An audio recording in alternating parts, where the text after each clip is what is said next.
Sur la base d'Adagi, près de Riga, Mark Carney a rendu visite aux soldats canadiens. Vous êtes d'où? Je suis originaire de Winnipeg, mais Des soldats qui sont au commandement de la mission de l'OTAN Réassurance, qui protège le territoire letton à 300 km de la frontière russe.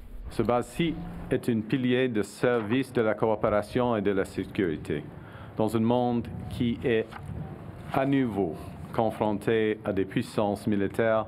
Une mission que le Canada vient de prolonger de 3 ans jusqu'en 2029. Ça nous permet, dit-il, de penser à long terme et de tisser des liens opérationnels essentiels avec les 13 autres pays qui participent à la mission.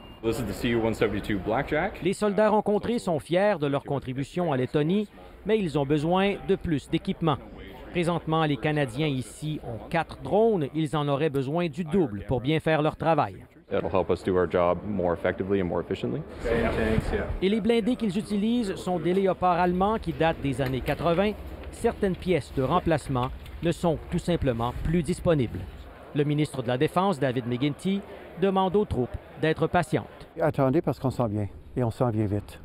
On est allé chercher l'argent nécessaire pour poursuivre les investissements nécessaires. Mais c'est loin d'être chose faite. Le Canada veut quadrupler ses dépenses en défense, mais cela prendra 10 ans.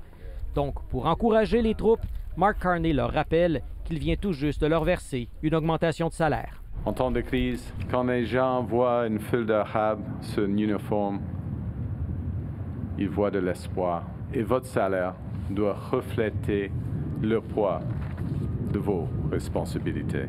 Mark Carney quitte l'Europe après avoir montré du muscle économique et militaire pour montrer à ses alliés que même si le Canada n'est pas une grande puissance dans le contexte actuel mondial, il est prêt à faire sa part.